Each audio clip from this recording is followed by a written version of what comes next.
Dios lo bendiga. Un placer estar aquí hoy con ustedes. Gracias por la invitación. Antes de comenzar, vamos a orar. Amén. Señor, eres grande. Todo poder, toda autoridad, todo dominio es tuyo. Tú reinas, estás aquí, cambias vidas, salvas, revelas, enseñas tu palabra. Te pedimos que en el nombre de Jesús, Señor, a través de tu palabra hoy, tú sanes, levantes ánimos caídos, reveles nueva verdad, pero sobre todas las cosas a través de tu Espíritu, Señor, que traigas a las vidas a Jesús para que reciban un verdadero abrazo de amor. Estamos en tu presencia, te honramos, te pedimos que nos dirijas, que hablemos verdad, que si hay algo que es opinión humana, Señor, que tú tapes los oídos del oyente. Pero si es tu palabra, tu Espíritu Santo convenza, levante, bendiga a los corazones en este lugar, en esta mañana. Te lo pedimos en el nombre poderoso de Jesús. Amén y amén. Amén. ¿Se pueden sentar? Hoy vamos a estudiar el Salmo 22. Pueden utilizar las Biblias que están delante de ustedes. Y por favor manténgalas abiertas. Vamos a estar en la página 509 a la página 510. Si puede poner su celular en vibración. Mantenga la Biblia abierta porque es un salmo largo. Y vamos a estar leyendo muchos de los versos. A pesar de que vamos a traer otras escrituras, pero vamos a tratar de ponerlas en la pantalla. El Salmo 22 fue escrito 1010 más o menos o 970 años antes de Cristo. Tenemos que entender esto porque las verdades que están escritas en él ocurrieron o fueron escritas un milenio antes de que Jesús naciera. Fueron escritas por el rey David. Y el Salmo 22 tiene una aplicación doble. Refleja una etapa muy difícil de la vida de David. Posiblemente cuando David estaba siendo perseguido por Saúl para matarlo. Y en su desesperación, en su angustia, David escribe cosas, pero además de eso, un aspecto más importante del Salmo 22 es que es un salmo profético, claro y confirmado sobre el sufrimiento, la crucifixión, la muerte y la exaltación de Jesucristo. Al principio veremos parte de cómo David posiblemente vio el salmo y lo escribió, y después entraremos en la etapa profética de él. Muchos de los salmos de David contienen cambios drásticos, y este cambio de ánimo, de estado espiritual, de estado mental, se ve a través del mensaje, se ve a través del salmo. Por eso el título del salmo esta mañana es un grito de angustia y un cántico de alabanza. Un grito de angustia y un cántico de alabanza. Una de las enseñanzas más grandes que nosotros podemos aprender de los salmos mientras los leemos es que David era completamente abierto, honesto delante de la presencia de Dios. en oración. Utilizaba canciones, utilizaba poemas, pero estas no eran oraciones aprendidas, ni oraciones repetidas. Y el salmo que David escribe ahora comienza con una queja. Salmos 22, versículo 1, nos dice así, leamos. Dios mío, ¿por qué me has abandonado? ¿Por qué estás lejos para salvarme? Tan lejos de mis gritos de angustia. Dios mío, clamo de día y no me respondes. Clamo de noche y no hallo reposo. Lo primero que vemos es que él menciona Dios mío, 3 veces. Esa viene en el hebreo, que lo vamos a ver en Mateo, lo que Jesús dijo en la cruz. Elí, lama sabachthani. Esa palabra Elí, si la rompemos, quiere decir él, quiere decir Dios. Y es un verbo adjetivo que quiere decir mí. Cuando él dice Elí, lo que está diciendo es mi Dios. Lo dice 3 veces, mi Dios, mi Dios. ¿Por qué eso es importante? Nuestra oración será verdadera y efectiva únicamente cuando oramos al Dios verdadero. Y no solo le oramos al Dios verdadero, sino que Él es mi Dios personal. Él es mi Señor. Él es el que reina sobre mi vida. No solo le oro cuando estoy en un aprieto y digo, ay Dios mío. No, si tampoco le oro a una estatua ni a un ser humano que haya muerto, tenemos que comenzar con mi Dios para que esa oración sea efectiva.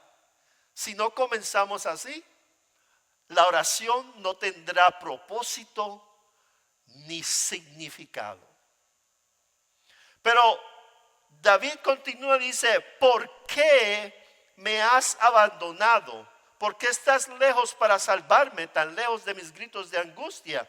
Clamo a ti, Dios mío, clamo a ti y no me respondes. Clamo de noche y no hallo reposo. Dice 3 cosas. Dice, número 1, me has abandonado.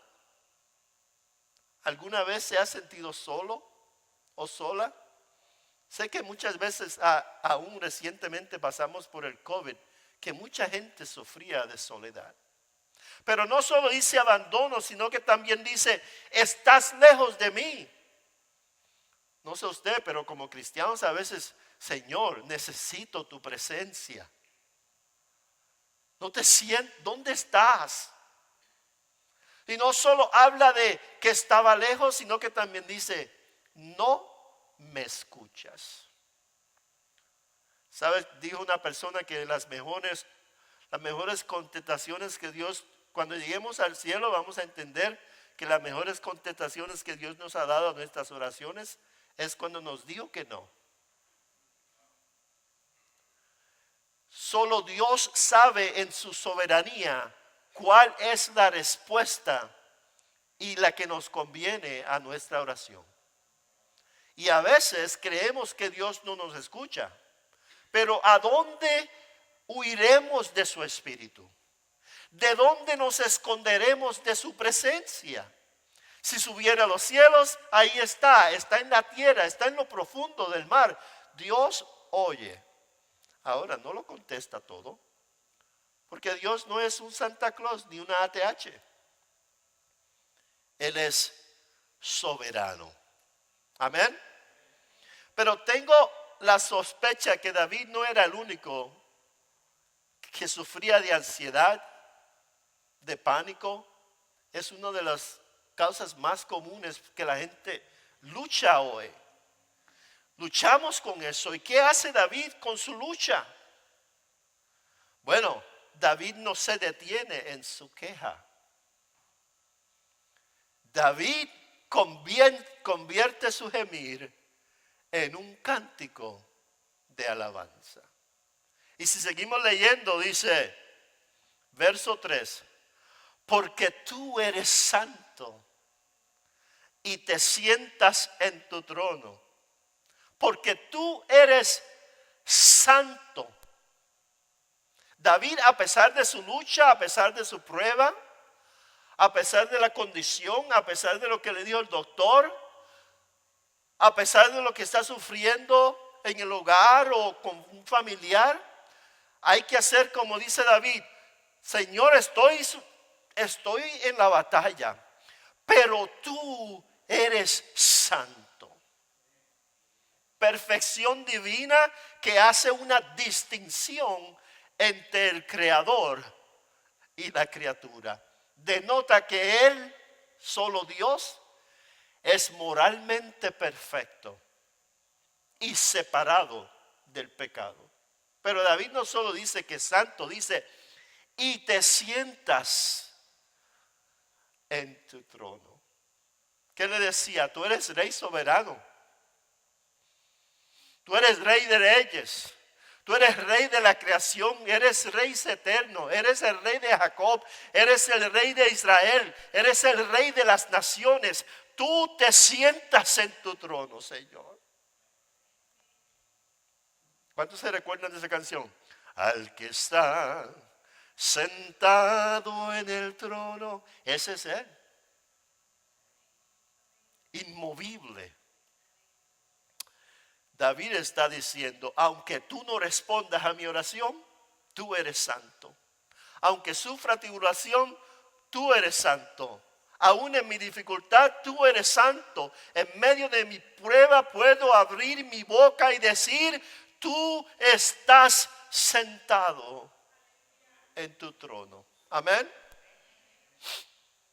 Vamos a leer el versículo 4 y 5. Dice así.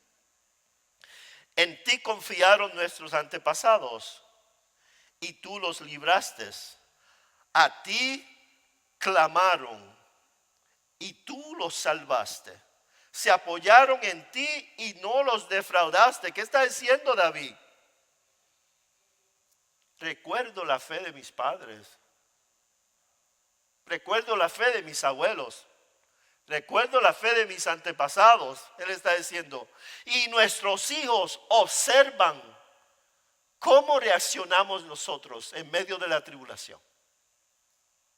Y el deseo de nosotros como padres cristianos es que nuestros hijos digan un día, así como dice David, pero mi papá y mi mamá confiaron en Dios y Él los libró. Amén. Ahora, veamos la enseñanza paralela y profética del Salmo 22. 1000 años después, colgando en una cruz del Calvario, el Hijo de Dios, Hijo de hombre, 100% Dios y 100% hombre, repite las mismas palabras en Mateo 27:46. Y dice así, pero esta vez el Hijo de Dios no solo leía una poesía o cantaba una canción como David. El Hijo de Dios gritaba, dice la Biblia, con toda su fuerza, con gran fuerza. Dice, como a las 3 de la tarde Jesús gritó con su fuerza. Eli, Eli, lama sabachthani. Dios mío, ¿por qué me has abandonado? 1000 años después que David lo dijera. Un grito de angustia. ¿Por qué? Porque por primera vez, escúcheme bien, Jesús, el Hijo Santo y Divino de Dios, el que la palabra dice en primera de Pedro 2:22, el que no hizo pecado, ni se halló engaño en su boca. Él en su cuerpo, en su humanidad, en un madero, carga, soporta todos los pecados de nosotros, mi rebelión, mis faltas, mi imperfección. Jesús está sobre la carga, la ira de Dios. La segunda de Corintios nos dice, al que no cometió pecado alguno, por nosotros Dios lo trató como pecador. ¿Para qué? Para que recibiéramos la justicia de Dios. Recibió mi castigo en la cruz y me entregó su justicia. Amén. Aún dice más, Isaías 53, aproximadamente 730 años antes de la cruz, el profeta Isaías escribe en Isaías 53, 4, 7, ciertamente Él, Jesús, cargó con nuestras enfermedades y soportó nuestros dolores. Pero nosotros lo consideramos herido, golpeado por Dios y humillado. Wow. ¿Escuchó bien? Golpeado por Dios y humillado. Dice, pero nosotros lo consideramos herido, golpeado por Dios y humillado, pero Él fue traspasado, ¿por qué? Por nuestras rebeliones. Molido. Esa palabra molido es clave.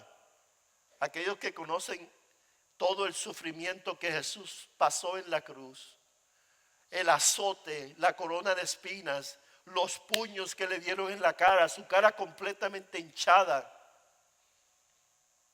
cargar la cruz.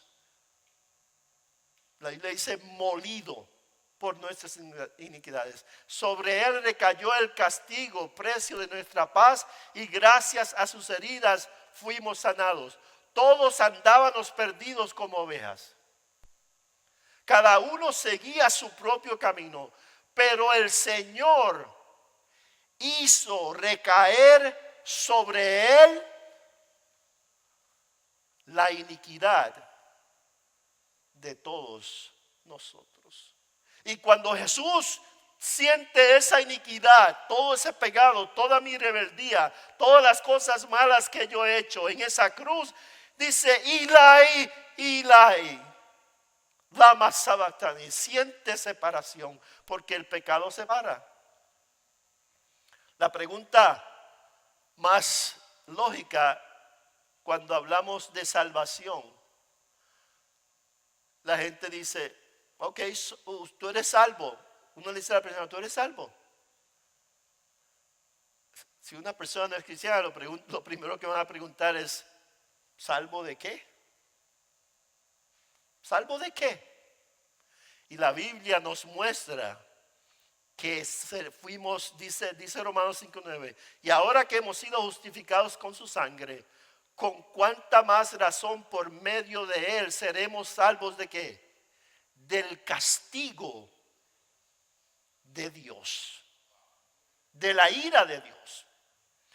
Mi hijo es bombero en el condado en que vivimos y me cuenta que ellos hacen fuegos controlados. Los bomberos hacen fuegos controlados, también le dicen contrafuegos, y ellos queman un área, intencionalmente queman un área y la secan. Usualmente esas áreas están antes de llegar a comunidades. ¿Saben por qué? Porque si viene un fuego, cuando llega a esa área quemada, de ahí no pasa. Ya está quemado. En la cruz del Calvario, el Padre derramó su ira sobre su Hijo para crear un área donde ya se había quemado.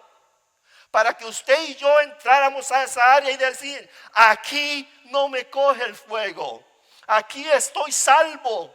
Porque Dios fue delante de mí y a su Hijo puso toda su ira sobre él.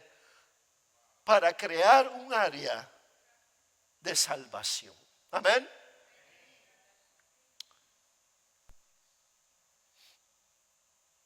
Dice Romanos, salvos del castigo. A veces me pregunto por qué. ¿Por qué el Señor no merecía tanto amor? Hay una canción que se llama así, no merecía tanto amor. Y dice, en su gran amor, tomaste mi lugar, llevando sobre ti mi culpabilidad. No lo puedo imaginar, cómo fuiste a soportar el dolor de tus heridas, pues me amaste sin medida. Eso es verdad. Nos amó sin medida. Yo creé una tabla, si la quiere poner en el screen ahora. Por cuestión de tiempo no vamos a poder mirarlo todo, pero si quiere sacarle un retrato con su teléfono, o si no, cuando vaya al video después, puede verificar lo que tenemos ahí. Le voy a dar un minutito para que la saquen.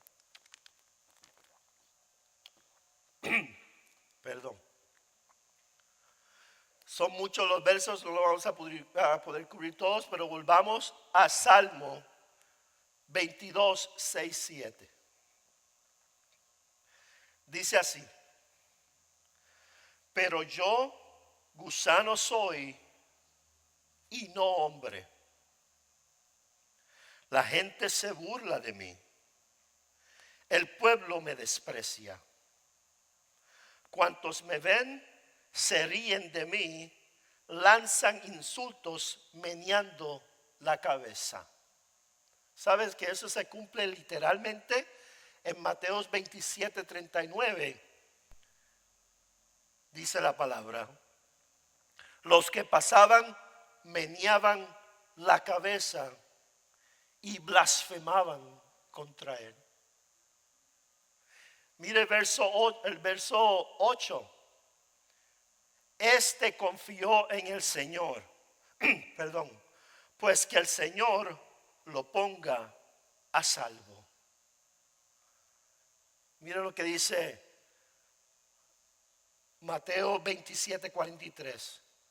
Él confió en Dios, pues que Dios lo libre ahora, si de veras lo quiere. ¿Acaso no dijo yo soy el Hijo de Dios? Se cumplió. Leamos el verso 14.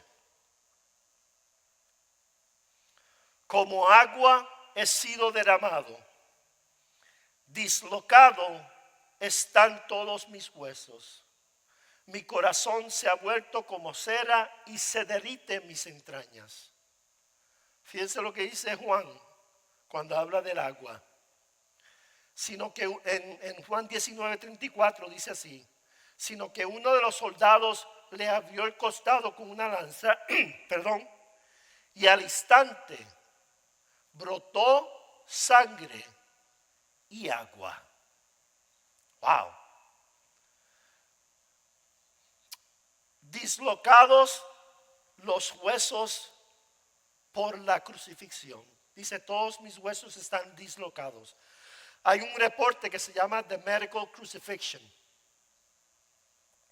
y unos médicos hicieron un estudio de qué sucedería en la cruz al cuerpo de Jesús. Y escribieron esto. Los médicos concluyeron que las rodillas de Jesús estaban flexionadas, a unos 45 grados mientras estaba en la cruz, lo que obligó a Jesús a soportar todo su peso sobre los músculos del muslo y la pantorrilla. No pudo hacer esto por mucho tiempo antes de sufrir calambres mayores. Luego el peso pasó a la parte superior de su cuerpo, lo que terminó en que sus hombros, codos y muñecas fuesen dislocados. Wow. Claramente dice ahí, que nos dice el verso 14, dislocados están todos mis huesos. Verso 15, se ha secado mi vigor contra la arcilla, la lengua se pega al paladar, me has hundido en el polvo de la muerte. Fíjense, Juan 19:28 dice así: después de esto, como Jesús sabía que ya todo se había terminado y para que se cumpliera la escritura, fíjense, que la lengua se había pegado a su paladar, para que se cumpliera esa escritura, Jesús dijo: tengo sed. Estas doctrinas nos muestran, nos confirman que la palabra de Dios es real y verdadera y confirmada en Jesucristo. Aún los detalles de la humanidad de Jesús, sobre todo los detalles de la humanidad de Jesús, porque había unas doctrinas que salieron más adelante, el docetismo, que decían que Jesús era espíritu, y doctrinas que querían opacar la humanidad o la divinidad de Jesús en la cruz. Porque Jesús, 100% hombre en la cruz, sufrió como usted y yo sufrimos. Pero también el que estaba en la cruz era el eterno, creador, sostenedor de todas las cosas, Dios el Hijo. Dios el Hijo. Fíjense qué impactante es el verso 16. 1000 años antes que Jesús naciera y por lo menos 700 años antes que la crucifixión fuese inventada. La crucifixión lo inventaron los babilonios 300 o 400 años antes de Cristo, y los romanos la perfeccionaron. Pero antes de la crucifixión fuese aún inventada, verso 16 dice: como perros me han rodeado, me han cercado una banda de malvados. Escuche bien: me han traspasado las manos y los pies. Wow. Cuando a veces, nunca he hablado con alguien que dice: oh, la Biblia la escribieron hombres, ¿cierto? ¿Qué hombre sabía lo que iba a ocurrir 1000 años antes en la cruz del Calvario? ¿Sabe alguno? ¿Qué hombre puede confirmar un acto o dos actos que van a pasar 1000 años después? Sin embargo, vieron la tabla. Todos confirmados en la vida y en la crucifixión de Jesús. Pero aún hay más. Verso 18 dice así: se repartieron entre ellos mi manto y sobre mi ropa echaron suertes. Wow. Mateo 27:35, 1000 años después, dice, lo crucificaron y repartieron su ropa echando suertes. La palabra de Dios es real, amén. Es verdadera y no necesita hombre ni doctrina de hombre que la defienda. Ella se confirma sola. Pero Jesús, así como David, cambia de un grito de angustia a un cántico de alabanza. Aún en la cruz intercede por lo que le están crucificando. Señor, perdónalos porque no saben lo que hacen. Pero me encanta porque se cumple la escritura. Si leemos el verso 22 al 26, dice, proclamaré tu nombre a mis hermanos en medio de la congregación, que te alabaré. Alaben al Señor los que le temen, honren los descendientes de Jacob, veneren los descendientes de Israel, porque él no desprecia ni tiene en poco el sufrimiento del pobre. Escuche bien aquellos que piensan que Dios lo ha dejado, lo ha abandonado o no oye su oración. Escuche bien. Porque él no desprecia ni tiene en poco el sufrimiento del pobre. No esconde de él su rostro, sino que escucha cuando él clama. Tú inspiras mi alabanza. ¿A cuánto Dios le inspira alabanza? Tú inspiras mi alabanza en la gran asamblea. Antes los que temen ante los que te temen cumpliré mis promesas. Comerán los pobres y se saciarán, alabarán al Señor quienes lo buscan, que su corazón viva para siempre. Pero dice, esa profecía que dice que alabaré en medio del pueblo, en medio de la congregación, se cumple en Mateos 26:30. Cuando Jesús y sus discípulos, dice, estaban juntos, pero dice, después de ellos cantar los salmos, salieron al monte de los olivos. Aún Jesús en medio de la congregación alabó y cantó los salmos. Pero hay más, aún hay más. Y dirá, bueno, ya entendemos que el Salmo 22 confirma así, pero tenemos que ver más. Verso 27 y 29. Dice así. Se recordarán del Señor y se volverán a Él todos los confines de la tierra. Escuche bien. Ante Él, ¿ante quién?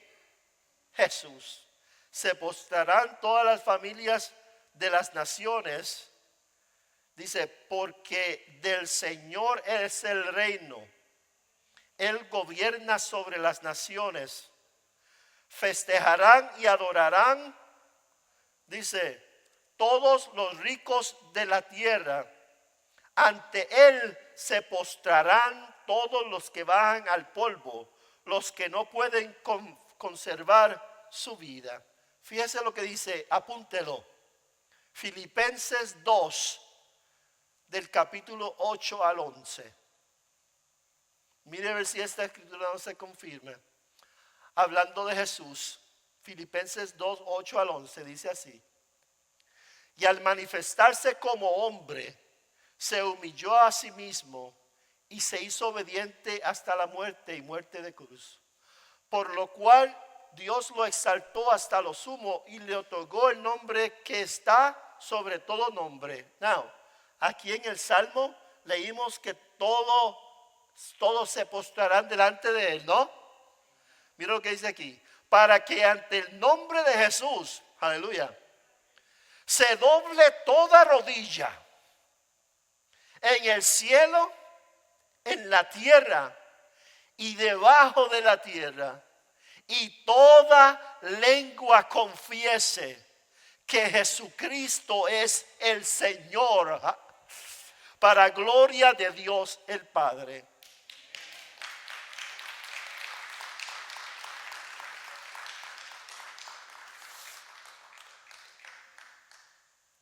La Biblia dice, por el gozo puesto delante de él sufrió la cruz. Y a veces uno dice, cuando miramos a la cruz, ¿dónde está el gozo? No, Jesús es omnisciente, Él es Dios. El gozo está en ese aplauso que usted acaba de dar ahora. Yo que fuera usted la aplaudía con más fuerza. Amén.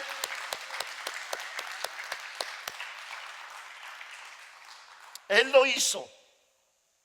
Pero hay más. Versículo 30 al 31 dice: la posteridad le servirá. Del Señor se hablará a las generaciones futuras. Aquí viene usted y yo para que lo sepa. Dice, a un pueblo que aún no ha nacido, se le dirá que Dios hizo justicia. ¿Quiénes no habían nacido? A un pueblo que no había nacido, verían lo que Dios hizo en la cruz para que usted y yo recibiéramos la justicia de Dios.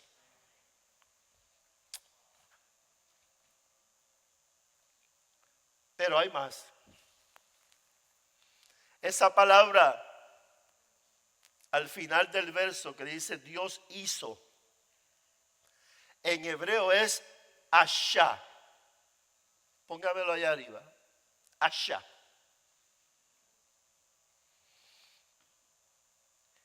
Y quiere decir, el último slide, quiere decir cumplido o consumado.